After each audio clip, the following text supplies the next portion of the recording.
Hello guys, what's up. I hope आप सब ठीक होंगे। आपके अपने चैनल स्टारलिंक जीके में आप सभी का स्वागत है। आज हम डिस्कस करेंगे जो पैड 2021 में जो पेपर आया हुआ था शिफ्ट फर्स्ट में, है ना, उसको डिस्कस करेंगे और डिटेल इसका डिस्कशन करेंगे डिटेल में। और आपका इसमें पार्ट जो 1 होगा इसमें 50 क्वेश्चन कवर हो जाएंगे और 50 क्वेश्चन के अलावा इसमें बहुत सारे क्वेश्चन होंगे जो आपके लगभग कवर हो जाएंगे, है ना। चलिए देखते हैं अपने टॉपिक को। फर्स्ट क्वेश्चन हम लोगों का है कि भारत में शासन करने वाले दिए गए शासकों का काल क्रमानुसार सही क्रम क्या है ना। तो हमें क्रम बताना है इनका। तो शेरशाह सूरी जो कि मुग़ल साम्राज्य से संबंधित था, 1540 से 1545 तक ये शासन किया। अकबर जो था 1556 से 1605 तक इसमें शासन किया, ये भी मुग़ल से संबंधित था। और जो अलाउद्दीन खिलजी है ये दिल्ली सल्तनत के खिलजी वंश से संबंधित है, तो ये 1296 से 1316 तक इसने शासन किया। इल्तुतमिश जो था वो उसने ये गुलाम वंश से संबंधित है, तो आपका 1211 से 1236 तक इसने शासन किया। अब देख लेते हैं जो दिल्ली सल्तनत के जो वंश हैं उनको याद करने का जो ट्रैक है। गुलाब खिले तो सुगंध लो, है ना। गुलाब से क्या हो जाएगा, गुलाम वंश। खिले से खिलजी वंश हो जाएगा। तो से तुगलक वंश। सुगंध से सैयद वंश। लो से लोधी वंश। नेक्स्ट बात करते हैं आपके मुग़ल वंश की, कि मुग़ल वंश के जो शासक थे उनका क्रम पूछ देता है कभी कभी, तो ये याद रखना भाजशाह, जैसे भाजपा होता है ना, भाजशाह ऐसे याद रख लेना। तो बी से हो जाएगा आपका बाबर, एच से हुमायूं, ए से अकबर और जे से जहांगीर, एस से शाहजहां, ए से आपका औरंगजेब। अब बात करते हैं हम लोगों का शेरशाह सूरी। शेरशाह सूरी आपके यहाँ पर आ जाएगा हुमायूं के बाद में, जब इसने कन्नौज और चौसा के युद्ध में इसको हरा दिया था। ठीक है, तो हमारा इस तरह से राइट आंसर क्या हो जाएगा, ऑप्शन नंबर बी हो जाएगा। नेक्स्ट क्वेश्चन की बात करें, हमारा नेक्स्ट क्वेश्चन है कि निम्नलिखित में से कौन से संत शिवाजी के समकालीन थे। तुकाराम जी थे, है ना। जो तुकाराम जी थे ये किससे संबंधित थे, है ना, वारकरी संप्रदाय से संबंधित थे हुआ था, और ये मराठी कवि थे। तो तुकाराम हमारा राइट आंसर हो जाएगा। बात थे बहुत बड़े और जो थे इनके गुरु थे, है ना, और ये भी वारकरी संप्रदाय से संबंधित थे। मतलब कि 1270 में इनका जन्म हुआ था। बात करें शंकराचार्य जी की, तो शंकराचार्य जी ने दिया था अद्वैतवाद का सिद्धांत। अद्वैतवाद का मतलब होता है कि यदि आपको ब्रह्मा को प्राप्त करना है तो किसी माध्यम की आवश्यकता नहीं है, आपके शरीर के अंदर ही ब्रह्मा का निवास होता है ना। तो मतलब किसी भी दूसरे माध्यम की, द्वैत, कोई भी मतलब कि दूसरे माध्यम की आवश्यकता नहीं है। इसलिए इन्होंने किस धर्म का प्रतिपादन किया, तो अद्वैतवाद का प्रतिपादन किया था। ठीक है, और इनके 4 शिष्य थे।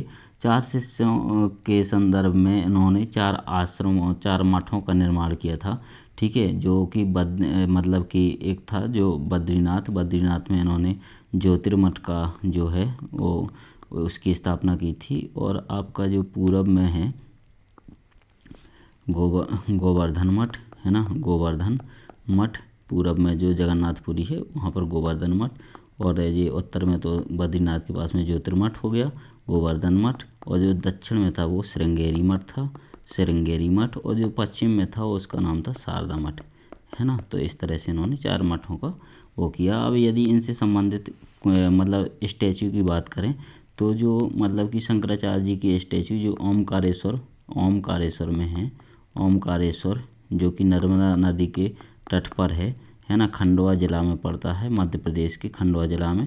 तो यहाँ पर किसकी प्रतिमा है ना, तो स्टैचू ऑफ वननेस बोलते हैं इसको, स्टैचू ऑफ वननेस बोलते हैं किनको, जो ओमकारेश्वर में इनकी शंकराचार्य जी की प्रतिमा है। और दूसरी जो प्रतिमा जिसका मतलब कि अनावरण किया था किन्होंने, मोदी जी ने, और वो है आपकी जो बद्रीनाथ में जो ज्योतिर्मठ है, क्योंकि इन्होंने यहीं पर समाधि ली थी बद्रीनाथ में ही। तो यहाँ पर जो ज्योतिर्मठ है यहाँ पर इनकी एक प्रतिमा का अनावरण किया था मोदी जी ने, और वो थी कितने, 12 फीट की प्रतिमा थी यहाँ पर, है ना। तो ये भी याद रखना है। बात करते हैं नेक्स्ट क्वेश्चन की। तो नेक्स्ट क्वेश्चन हम लोगों का क्या है, नेक्स्ट क्वेश्चन है कि बंगाल का प्रथम गवर्नर जनरल कौन था। पहली तो बात करें बंगाल का गवर्नर की, यदि गवर्नर अकेले की बंगाल का गवर्नर कौन था, तो ये लॉर्ड क्लाइव था। और बात करें यदि गवर्नर जनरल की, तो ये था हमारा कौन, वारेन हेस्टिंग, जो कि किससे बना था, जो 1773 का जो रेगुलेटिंग एक्ट आया था उससे ये वारेन हेस्टिंग गवर्नर जनरल बन गया था। ठीक है, बात करें लॉर्ड लेटन की, तो लॉर्ड लेटन जो था वो था 1876 से 1880 तक, और इसके समय वर्नाक्यूलर प्रेस एक्ट आया था, है ना, वर्नाक्यूलर प्रेस एक्ट आया था। और जो लॉर्ड रिपन है इनको स्थानीय स्वशासन का जनक कहते हैं, स्थानीय स्वशासन का जनक कहते हैं। और जो लॉर्ड लिटन के समय जो वर्नाक्यूलर प्रेस एक्ट आया था उसको इन्होंने ख़त्म कर दिया था, और इन्होंने नियमित जनगणना भी करवाई थी, इन्हीं के समय नियमित जनगणना भी हुई थी लॉर्ड रिपन के समय। तो आपको ये एक्स्ट्रा फैक्ट समझ में आ गए होंगे। नेक्स्ट क्वेश्चन हमारा है चरक संहिता किससे संबंधित है, तो चरक संहिता जो है चिकित्सा से संबंधित है। बात करें यदि राजनीति से, तो राजनीति से संबंधित एक पुस्तक है अर्थशास्त्र, ठीक है, अर्थशास्त्र, जिसके रचयिता कौन है, कौटिल्य, जिसको चाणक्य भी कहते हैं, ठीक है, कौटिल्य या जिसको चाणक्य भी कहते हैं। ठीक है, नेक्स्ट क्वेश्चन की बात करें यदि, तो इसमें पूछा है सही जोड़ा नहीं है, नहीं है को याद रखना है। तो हम लोगों को 261 BC में कलिंग युद्ध हुआ था, बिल्कुल सही है। 78 AD में आपका शक संवत की शुरुआत हुई थी कनिष्क के द्वारा, और आपका ये मतलब कि जो 622 ईस्वी में मुस्लिम युग की शुरुआत हुई थी पैगंबर मोहम्मद साहब के संदर्भ में। और आपकी बात करें औरंगजेब की, तो औरंगजेब की मृत्यु हो गई थी 1707 में, इसलिए हमारा राइट आंसर ऑप्शन डी हो जाएगा। इसमें कहा गया है ग्रांड ओल्ड मैन के नाम से किसे जाना जाता था, तो ग्रांड ओल्ड मैन के नाम से दादा भाई नौरोजी को जाना जाता था।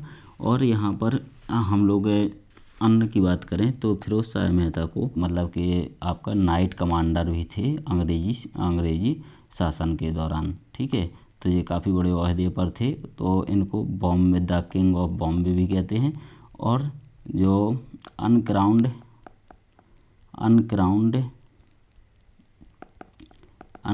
किंग ऑफ बॉम्बे भी कहते हैं। महाराष्ट्र में एक आंदोलन चलाया था जिसका नाम था करमद्दो आंदोलन चलाया था, तो जनता ने, वहाँ की जनता ने इनको लोकमान्य की उपाधि दी थी, है ना। और इनका जो मराठा जो पत्रिका थी वो अंग्रेजी भाषा में थी, केसरी पत्रिका थी जो मराठी भाषा में थी। और इन्होंने गणपति उत्सव और शिवाजी उत्सव का भी प्रतिपादन किया था, ठीक है, स्टार्ट किया था दोनों। और इनकी पुस्तक गीता रहस्य मांडली जेल जाते समय इन्होंने ये लिखी थी। और भारतीय अशांति का जनक भी किसने कहा है, वैलेंटाइन चिरोल ने इनको भारतीय अशांति का जनक कहा है। ठीक है, नेक्स्ट क्वेश्चन की बात करते हैं। हम लोगों का जो ब्रह्म सही मिलान करना है, ब्रह्म समाज की स्थापना किसने की थी, राजा राम मोहन राय ने ब्रह्म समाज की स्थापना की थी। रामकृष्ण मिशन की स्थापना किसने की थी, स्वामी विवेकानंद जी ने। और आर्य समाज की स्थापना स्वामी दयानंद सरस्वती जी ने। और आपके सत्यशोधक समाज की स्थापना ज्योतिबा फुले ने की थी। तो इस तरह से हमारा राइट आंसर सी हो जाएगा। ठीक है, नेक्स्ट क्वेश्चन की बात करते हैं। करो या मरो का नारा किसने दिया था, तो करो या मरो का नारा आपके दिया था महात्मा गांधी ने। महात्मा गांधी ने इसके अलावा कौन कौन से नारे दिए थे, तो आपका हे राम और भारत छोड़ो, ये नारे भी महात्मा गांधी के द्वारा दिए गए थे। बात करते हैं जवाहरलाल नेहरू की कि इनके द्वारा कौन सा नारा दिया गया था, तो इन्होंने कहा था कि आराम हराम है। और सरदार वल्लभ भाई पटेल ने कहा था कर मत दो। और बात करें सुभाष चंद्र बोस की, तो सुभाष चंद्र बोस ने ये 3 नारे दिए थे, दिल्ली चलो और जय हिंद और तुम मुझे खून दो मैं तुम्हें आज़ादी दूंगा। ठीक है, नेक्स्ट क्वेश्चन हम लोगों का है, जब सुभाष चंद्र बोस ने भारतीय राष्ट्रीय कांग्रेस के अध्यक्ष पद से इस्तीफा दे दिया था, तो उस पद का प्रस्ताव किसे दिया गया था, तो आपके जो राजेंद्र प्रसाद हैं इनको वो पद का प्रस्ताव दिया गया था। ठीक है, अब बात करते हैं नेक्स्ट क्वेश्चन की कि आपका जो सलाल पनबिजली परियोजना है वो किस नदी पर बनी हुई है, तो आपका राइट आंसर हो जाएगा चेनाब नदी पर। इस पे जो अन्य परियोजनाएं हैं उनको BCDC, बी के बाद क्या आता है सी के बाद क्या आता है डी, तो इस तरह से याद रख लेना है BCDC। बी का मतलब यहाँ पर हो जाएगा क्या, बगलिहार परियोजना। सी का मतलब क्या हो जाएगा आपका सी, सलाल से ही लेते हैं हम लोग, सी सलाल परियोजना सी से हो जाएगा। डी का मतलब हो जाएगा दुलहस्ती परियोजना, और सी का मतलब यहाँ पर खुद नदी से है, चिनाब नदी, है ना। अब बात करते हैं झेलम की। तो झेलम में मतलब इसको ट्रिक से याद कर लेंगे कि झील से उड़ी बुलबुल, झील से उड़ी बुलबुल, झील क्या हो जाएगा, झेलम नदी हो जाएगा, उड़ी से उड़ी परियोजना हो जाएगी, और तुलबुल परियोजना, बुलबुल की जगह क्या हो जाएगी, तुलबुल परियोजना, है ना। तो ये सब चिनाब नदी पर, वो झेलम नदी पर हैं। और आपके बात करते हैं रावी नदी पर। तो रावी नदी पर थीन बांध बना हुआ है, और ब्यास नदी पर, तो ब्यास और सतलज के दोनों के मुहाने पर क्या बना हुआ है, हरी के बैराज डैम बना हुआ है। नेक्स्ट क्वेश्चन की बात करें, बसंत विषुव होता है। बसंत विषुव कब होता है, तो जब हमारे सूरज की किरणें हमारी जो विषुवत रेखा है उस पर लंबवत पड़ती हैं तो विषुव बनते हैं। विषुव मतलब कि विषुवत, है ना, विषुवत रेखा पर सूरज की किरणें जब लंबवत पड़ती हैं तो उसे क्या कहते हैं, विषुव कहते हैं। अब बसंत विषुव और शरद विषुव कब बनता है, तो जो मार्च होता है उसको बसंत विषुव कहते हैं, इसलिए इसको मार्च विषुव भी कहते हैं, है ना। मार्च विषुव भी कहते हैं और महाविषुव भी कहते हैं, महाविषुव भी कहते हैं, मार्च विषुव भी कहते हैं। तो हमारा राइट आंसर क्या हो जाएगा, 21 मार्च। और बाकी जो शरद विषुव है, शरद विषुव है वो आपका बनता है कब, 23 सितंबर को बनता है शरद विषुव। तो ये भी याद रखना है। जब सूर्य की किरणें कर्क रेखा पर लंबवत पड़ती हैं तो यहाँ पर कर्क अननांत बनता है ना, कर्क संक्रांति होती है। और जब सूर्य की किरणें मकर रेखा पर बनती हैं तो आपका मकर अननांत बनता है, या मकर संक्रांति भी कहते हैं इनको, ठीक है। और अच्छा, बात करते हैं जब सूर्य की किरणें कर्क रेखा पर लंबवत पड़ती हैं तो सबसे बड़ा दिन होगा। सबसे बड़ा दिन कब होता है, तो 21 जून को। 21 जून को कैसे याद रखेंगे, क्योंकि हमारा वर्ल्ड योगा डे जो है ना, वर्ल्ड योगा डे है ना, कब होता है, 21 जून को मनाया जाता है। क्यों, क्योंकि ज़्यादा से ज़्यादा लोग इसमें ज़्यादा से ज़्यादा समय तक योग कर सकें, तो सबसे बड़ा दिन चुना गया है इसके लिए, है ना। तो 21 जून को हमारा क्या हो जाएगा, सबसे बड़ा दिन होता है आपका कर्क रेखा पर। और यदि बात करें 22 दिसंबर की, तो 22 दिसंबर को आपका मकर रेखा पर जब सूर्य की किरणें लंबवत पड़ती हैं तो सबसे बड़ा दिन कहाँ पर होता है, 22 दिसंबर को मकर रेखा पर होता है। आई होप चीज़ें समझ में आ गई होंगी। नेक्स्ट क्वेश्चन देखते हैं। आपका जो शरद वो खेतड़ी परियोजना है किसके उत्पादन से संबंधित है, तो आपका तांबा यहाँ पर राइट आंसर हो जाएगा, चूँकि राजस्थान तांबे के लिए पहचाना जाता है, ठीक है। तांबा हो गया, तो तांबा का आपका अयस्क क्या होता है, तो क्यूपराइट इसका तांबे का अयस्क होता है ना।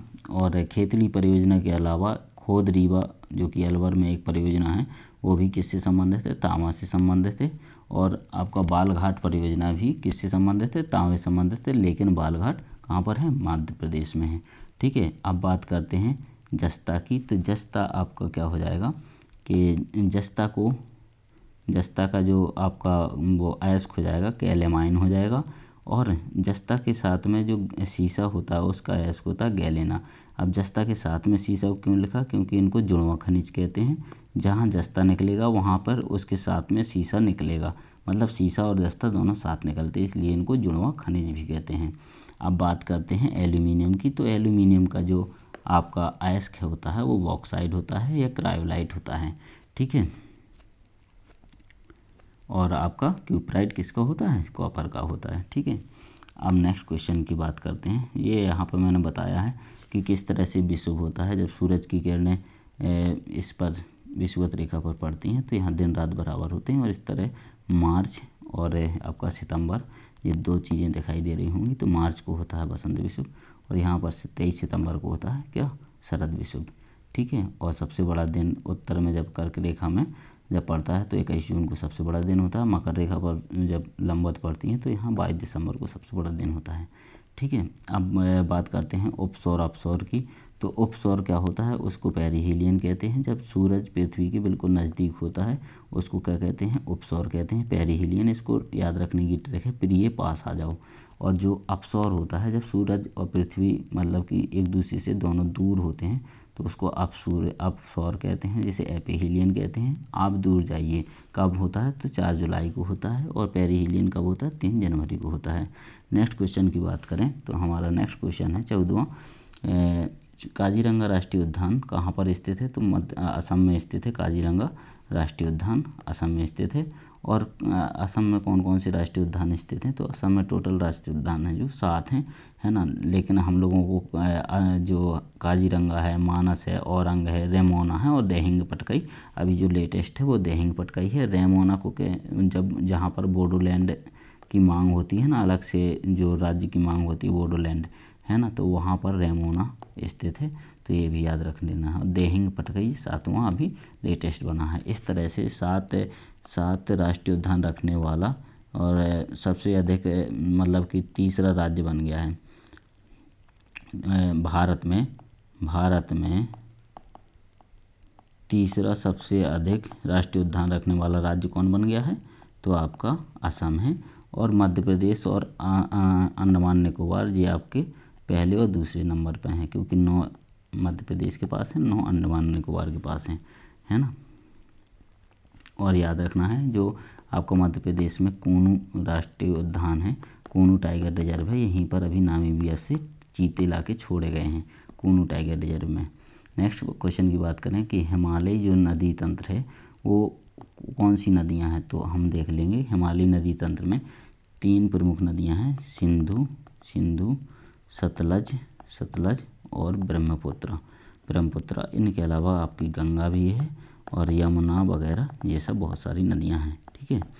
तो आपको दिख रहा होगा कि गंगा हो गया और ब्रह्मपुत्र हो गया, ये दोनों कैसी हिमालय तंत्र की नदियां हैं। तो आंसर हमारा ये हो जाएगा बी, है ना। बात करते हैं क्वेश्चन नंबर 16 की कि बैंक दर क्या होती है? तो देश का जो केंद्रीय बैंक द्वारा ली जाने वाली आधिकारिक ब्याज दर होती है उसी को हम लोग बैंक रेट कहते हैं। जब हमारा आरबीआई वाणिज्यिक बैंकों को या व्यापारिक बैंकों को जब कोई दीर्घकालीन ऋण देती है, दीर्घकालीन जब ऋण देती है तो वो किस रेट पर देगा ये निश्चित करेगा कौन? आरबीआई। उसी को हम क्या कहते हैं? बैंक रेट कहते हैं। यदि बैंक रेट बढ़ेगा तो बैंकों के पास, जो व्यापारिक बैंक हैं, है ना, या वाणिज्यिक बैंक हैं, उनके पास पैसे कम पहुंचेगा, और यदि बैंक रेट घटेगा तो ये इनके पास पैसे ज़्यादा पहुंचेगा, और इस तरह से इनका ज़्यादा ये जो है पब्लिक में, मार्केट में इनका पैसा ज़्यादा पहुंचेगा। इस तरह से राइट आंसर डी हो जाएगा। नेक्स्ट क्वेश्चन की बात करें, यदि आरबीआई नगद कोषा अनुपात को घटा दे तो साख सर्जन पर क्या इफेक्ट पड़ेगा? तो इसको समझ लेते हैं कि यदि आपका, जैसे कि ये आरबीआई है और ये आपकी वाणिज्यिक बैंकें हैं, है ना, बहुत सारी वाणिज्यिक बैंकें हैं, ठीक है, बैंक हो गई ये।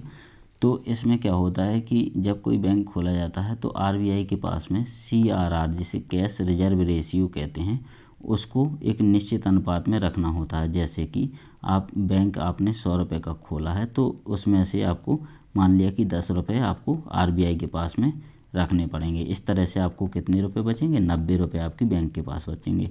तो वही चीज़ कह रहा है कि यदि CRR को घटा दिया जाए तो मतलब कि अभी आपको 10 रुपये देते थे, ठीक है, अब आरबीआई कहे कि आप मुझे 2 रुपये ही दो, तब आपके पास कितना, बैंक के पास कितना रुपये बच जाएगा? 98 रुपये बच जाएगा। मतलब कि वो ज़्यादा मार्केट में पैसा भेज सकेगी, ज़्यादा लोन दे सकेगी लोगों को, है ना। तो उसकी मार्केट में क्या होगी? साख बढ़ेगी।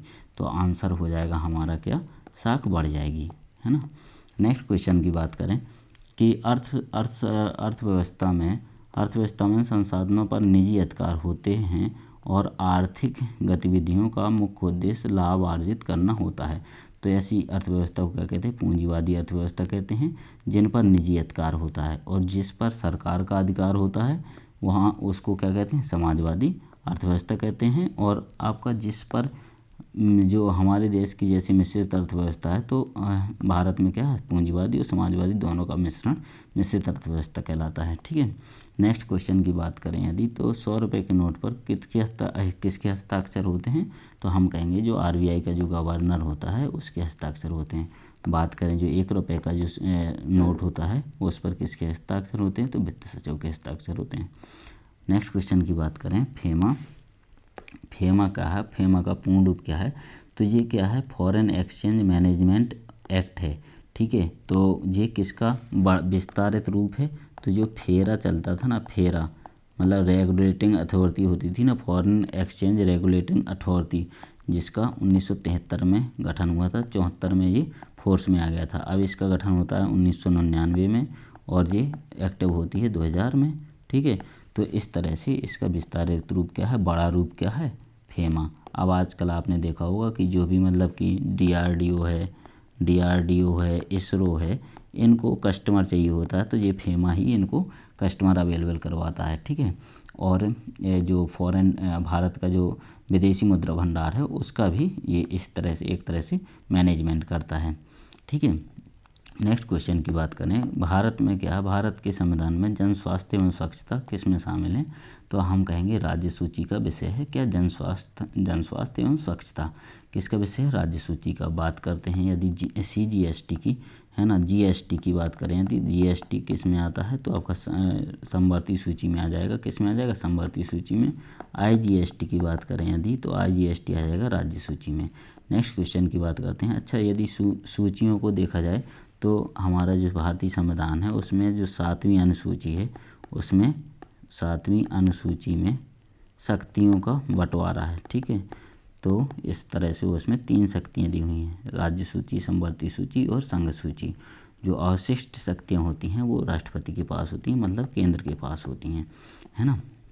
नेक्स्ट बात करते हैं आपके क्वेश्चन नंबर 22 की, तो भारत में पंचायती राज व्यवस्था के अंतर्गत रखी गई है। पंचायती राज व्यवस्था किसके अंतर्गत रखी गई है, तो हम लोगों को पता है जो मूल अधिकार हैं वो 12 से 35 तक हैं, आर्टिकल 12 से 35 तक हैं। मौलिक कर्तव्य हैं जो 51 काम में जोड़े गए हैं, मौलिक कर्तव्य।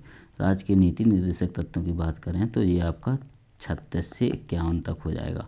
तो हमारा जो पंचायती राज है वो किस आर्टिकल में पड़ता है, तो आर्टिकल 40 में पड़ता है। तो 40 हमारा राज्य के नीति निर्देशक तत्वों में हो जाएगा। तो राइट आंसर हमारा क्या होगा, राज्य के नीति निर्देशक तत्व। ठीक है, तो यदि इसमें मौलिक कर्तव्यों की बात करें तो इनको 42वें संविधान संशोधन के द्वारा जोड़ा गया था 1976 में। ठीक है, किसकी कौन सी समिति थी, तो स्वर्ण सिंह समिति की सिफारिश के अनुसार। और उसमें जो मूल जो कर्तव्य थे वो कितने, 10 जोड़े गए थे। 11वां मूल कर्तव्य कब जोड़ा गया था, नेक्स्ट क्वेश्चन में देखते हैं। जैसे बात करते हैं, अब हमारा क्वेश्चन है शिक्षा का अधिकार मौलिक अधिकार है जो कि संबंधित है, किस अनुच्छेद से संबंधित है, तो आप कहेंगे कि जो आर्टिकल 21A है वो शिक्षा के अधिकार से संबंधित है। अब इसको कब जोड़ा गया था, तो आपका 86वां जो संविधान संशोधन 2002 में हुआ था उसमें ये जोड़ा गया था। और आपको जो 21A है इसको मौलिक शिक्षा का जो अधिकार है उसको मौलिक अधिकार बना दिया गया था। इसके साथ ही आर्टिकल जो 45 है इसमें भी एक मतलब क्लॉज जोड़ दिया गया था, इसको भी परिवर्तित कर दिया गया था। और इसमें क्या कर दिया गया था कि 6 से 14 साल के बच्चों के लिए जो राज्य होगा, है ना, वो स्टडी के लिए अनुकूलित वातावरण प्रदान करेगा। ठीक है, 6 से 14 साल के बच्चों के लिए। और इसी 86वें संविधान संशोधन के द्वारा ही 11वां जो आपका मौलिक कर्तव्य है, फंडामेंटल ड्यूटी है, उसको जोड़ा गया था।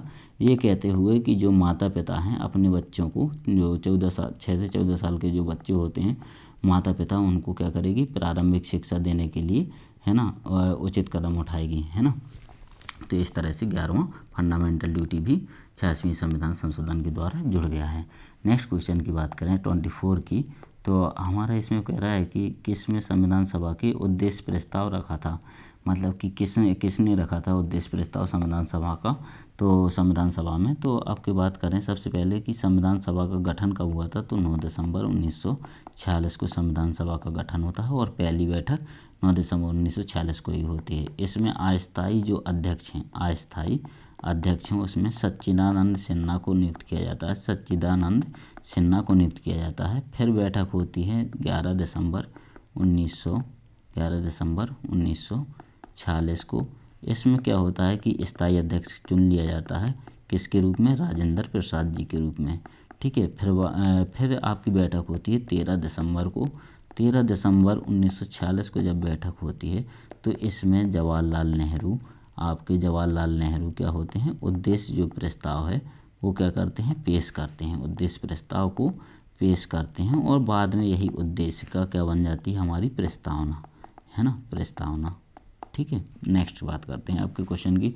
नेक्स्ट क्वेश्चन है हमारा, भारतीय संविधान के किस अनुच्छेद में अल्पसंख्यकों के हित निहित हैं, तो अल्पसंख्यकों के हित जो हैं आर्टिकल 29 में निहित हैं। आर्टिकल 29 और आर्टिकल 30 ये दोनों किससे संबंधित हैं? अल्पसंख्यकों से संबंधित हैं। आर्टिकल 29 में तो अल्पसंख्यकों के हितों का संरक्षण है और आर्टिकल 30 में आपके अल्पसंख्यकों की शिक्षा व उनके प्रबंधन का, संस्थानों के प्रबंधन प्रशासन का प्रावधान करता है। ठीक है, अल्पसंख्यकों के लिए। अब बात करते हैं यदि 21 की, तो जीवन जीने की स्वतंत्रता 21 में है। और 24 में देखा जाए तो शोषण के विरुद्ध अधिकार जो होते हैं, शोषण के विरुद्ध जो अधिकार 23 और 24 हैं। एक 23 में क्या है, आर्टिकल 23 में कि यदि कोई मतलब कि बलात् श्रम नहीं करा सकते हैं, बलात् श्रम पर प्रतिबंध लगाता है। बलात् श्रम मतलब वेश्यावृत्ति नहीं करा सकते हो आप ज़बरदस्ती किसी से, है ना, आप ज़बरदस्ती किसी को दास नहीं बना सकते, है ना, तो इस तरह से ये बलात् श्रम आ जाता है।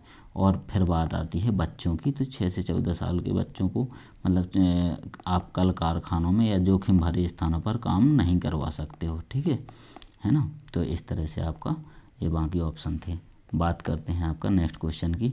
तो नेक्स्ट क्वेश्चन हमारा कह रहा है कि ठोस चालक में धारावाहक होते हैं। तो हम लोगों को पता है कोई भी यदि ये एटम होता है तो न्यूट्रॉन प्लस प्रोटॉन उसके नाभिक में होते हैं और जो इलेक्ट्रॉन होते हैं वो उसके बाहरी चक्कर लगाते हैं। ठीक है, तो इलेक्ट्रॉन के द्वारा, मुक्त इलेक्ट्रॉन के द्वारा ही ठोस चालक में धारा प्रवाहित होती है। तो हमारा राइट आंसर क्या हो जाएगा? मुक्त इलेक्ट्रॉन। नेक्स्ट क्वेश्चन की बात करें, प्रकाश वर्ष किसके मापन की इकाई है?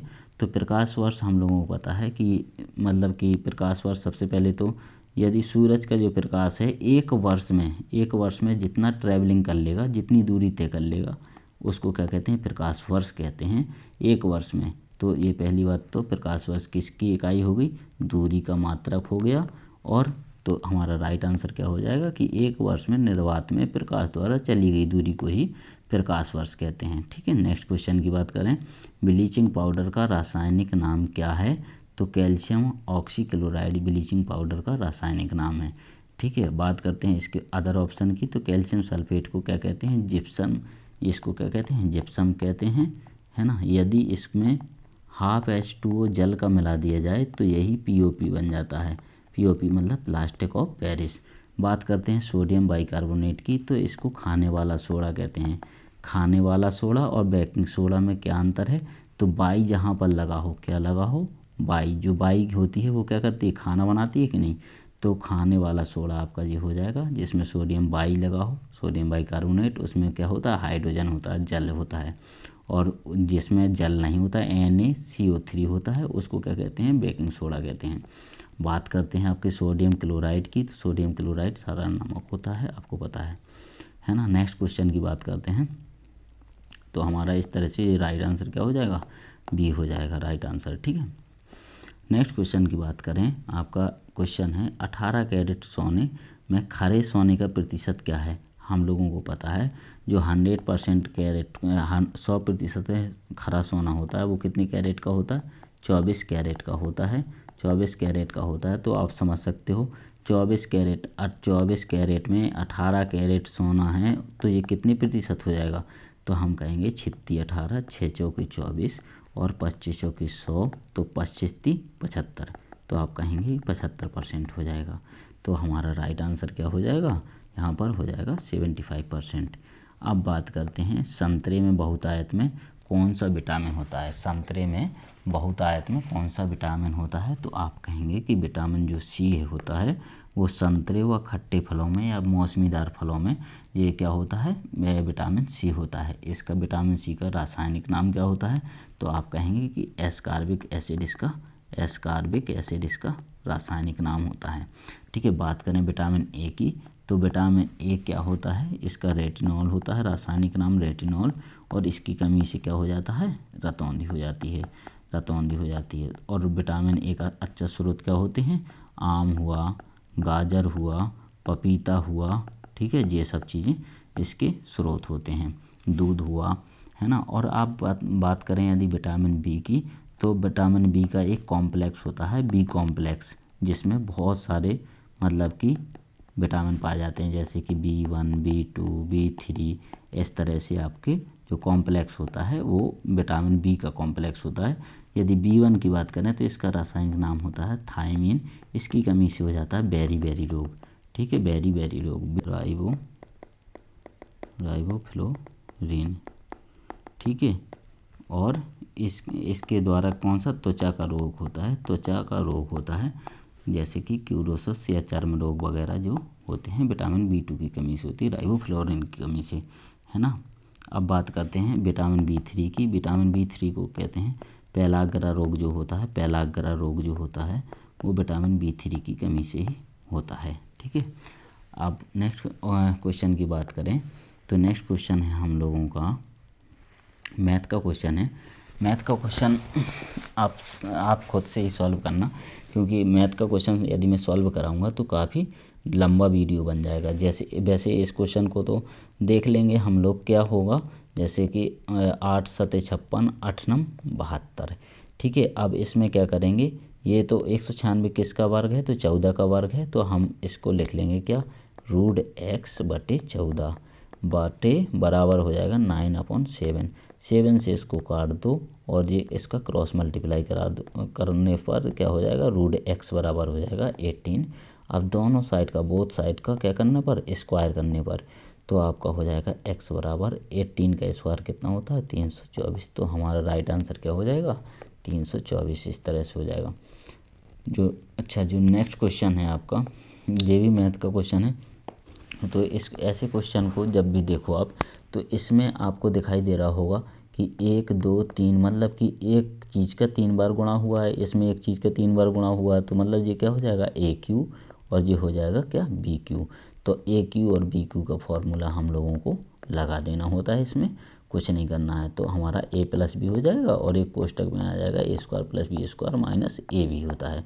अब देखो नीचे जब ये चीज़ है, जब हम लोग इसका फार्मूला खोलते हैं तो ये चीज़ आती है और नीचे यही चीज़ दी हुई है, तो उससे और इसको क्या हो जाएगा, कट जाएगा, हमारा जो प्लस वाला होगा वही बचेगा। तो हम लोग इस क्वेश्चन को कुछ नहीं करते, सॉल्व करना नहीं है, सीधे यदि प्लस वाला फार्मूला लग रहा है तो इन दोनों को सीधे जोड़ दो, 1000 आ जाएगा, ठीक है। यदि माइनस वाला फार्मूला है तो इन दोनों को घटा दो, माइनस वाला हो जाएगा। अब बात करते हैं क्वेश्चन नंबर 33 की। तो इसमें कुछ नहीं करना है, आपको क्या करना है कि इसमें क्रॉस मल्टीप्लाई कर देना है, मतलब कि इसका 5 माइनस √3 का ऊपर नीचे गुणा कर देना है, ठीक है, इस तरह से। तो ये आपका राइट आंसर क्या आ जाएगा, ये हो जाएगा, ठीक है। और ऐसे ही ये आप ये करेंगे तो ये भी सॉल्व हो जाएगा। जब ऐसा क्वेश्चन हो कि किसी एक ही वस्तु पर मतलब कि लाभ और हानि हो रही हो, तो उसके लिए एक फार्मूला होता है कि जैसे कि मतलब कि x + y + xy/100। यहाँ पर ये ध्यान देना है कि जो यदि घाटा वाला है, हानि वाला है, उसको माइनस में लेंगे और जो वृद्धि वाला है उसको प्लस में लेंगे। तो इस तरह से आप सॉल्व करेंगे तो आपका राइट आंसर क्या आ जाएगा, 16, मतलब कि घाटा आ जाएगा, ठीक है। और ऐसे ही आप इसको करेंगे तो ये आपका 37 राइट आंसर आ जाएगा। नेक्स्ट क्वेश्चन की बात करें, आपके हिंदी के क्वेश्चन सॉल्व कर लेते हैं जल्दी से, है ना। तो एकल का विलोम शब्द क्या होता है, बहुल होता है। दर्प का अहंकार होता है। मन को हारने वाला मनोहर कहलाता है। और आपका गागर में सागर भरना, मतलब कि थोड़े में बहुत बात कहना। और शुद्ध वर्तनी का क्या होता है, महत्वाकांक्षा होता है, ये होता है इस तरह शुद्ध वर्तनी, है ना। बाकी ये आपका इंग्लिश का पैराग्राफ है, आप इसको पढ़ लीजिए और इसके मैंने आंसर, राइट आंसर दे रखे हैं, तो आप इसको मिला सकते हैं, ठीक है। ये आपके इस तरह से हैं, 5 क्वेश्चन होंगे। अब नेक्स्ट क्वेश्चन की बात करते हैं 46 की। तो पक्षी वैज्ञानिक किससे संबंधित होता है, पक्षियों का अध्ययन करता है। निर्विज्ञानिक किससे संबंधित, मानव का अध्ययन करेगा। तो आपका हो जाएगा एंथ्रोपोलॉजिस्ट जो होता है मैनकाइंड का अध्ययन करता है। इसका राइट आंसर क्या हो जाएगा, मैनकाइंड। अब नेक्स्ट क्वेश्चन की बात करें कि मेल नहीं खाता है, ऐसे शब्द को चुनना है। तो तेल जो है ना, ऑयल किसी तरह से मेल नहीं खाता है, क्योंकि ये तीनों प्रोडक्ट क्या होते हैं, मिल्क से बने हुए हैं। तो बात करते हैं नेक्स्ट क्वेश्चन की। तो नेक्स्ट क्वेश्चन में आपको ये दिख रहा होगा ये और ये, और बीच में मैंने सी छोड़ दिया, क्यों, क्योंकि इनका देख लेंगे सबसे पहले। तो सबसे पहले इन लोगों को देखेंगे कि आपका नंबरिंग कर लेंगे। नंबरिंग में ये देखते हैं कि पी का कितना होता है 16, तो ये 16 लिख दिया। और यहाँ पर क्या आ रहा है 17, मतलब कि 16 से 17 हो रहा है। और आर का क्या होता है 18, फिर यहाँ पर 17 आ रहा है, मतलब कि एक बढ़ रहा है एक घट रहा है। लेकिन याद रखना जो बीच वाला है उसमें +2 हो रहा है। तो इस सिस्टम को लगाएंगे, इस प्रोसेस के थ्रू आपका ये जो आपका पूछा हुआ है कि ओरिएंटेशन का किस प्रकार लिखेंगे, तो उसका राइट आंसर ये हो जाएगा। ठीक है, तो आप इसको कर सकते हैं। ऐसे ही ये रीजनिंग का भी क्वेश्चन है, तो आप इसको भी कर सकते हैं। जैसे कि वो कह रहा है कि रीता की ओर इशारा करते हुए निखिल ने कहा कि मैं उसकी माँ के पुत्र का, है ना। तो आपका पहले तो उसको बना लेना है, रीता को बनाना है। रीता की ओर इशारा करते हुए कह रहा है ना कि मैं उसकी माँ, तो ये हो गई रीता। रीता की माँ क्या हो गई, ये हो गई रीता की माँ, और रीता की माँ है। फिर वो कह रहा है रीता की माँ के पुत्र, रीता की माँ का क्या हुआ, पुत्र होगा, तो ये भाई इसकी बहन हो जाएगी, बहन भाई ये कहलाने लगेंगे। और फिर क्या है, उसका इकलौता पुत्र हूँ, तो ये उसका इकलौता पुत्र हो गया, तो ये क्या हो जाएगी, उसकी बुआ लगेगी। आप क्वेश्चन में देखते हैं कि रीता निखिल से, मतलब रीता निखिल से, रीता से निखिल की तरफ जा रहा ना, तो जस्ट उल्टा कर देना है, मतलब क्या, निखिल से रीता का संबंध निकाल देना है तुरंत। जैसे क्वेश्चन में रीता से निखिल की तरफ जा रहा है, तो आपको निखिल से रीता का संबंध निकाल देना, वो आपकी बुआ हो जाएगी, है ना। तो राइट आंसर हमारा क्या हो जाएगा, इसमें हो जाएगा बुआ, है ना। अब देखते हैं ये 25 अगस्त को गुरुवार है, तो ऐसे ही 25 अगस्त को जब गुरुवार है तो 29 अगस्त को सोमवार होगा, क्योंकि उन्होंने सोमवार की संख्या पूछी है महीना में। तो 1, 8, 15, 22, 29 इस तरह से आप निकाल लेंगे, तो टोटल संख्या कितनी आ जाएगी, 5 आ जाएगी, है ना। ये आपके टोटल क्वेश्चन 50 हो गए हैं। अब नेक्स्ट जो 50 क्वेश्चन है पार्ट 2 में लेके आएंगे, बहुत लंबा वीडियो हो जाएगा। Thank you so much watching this video. Please like, share and subscribe.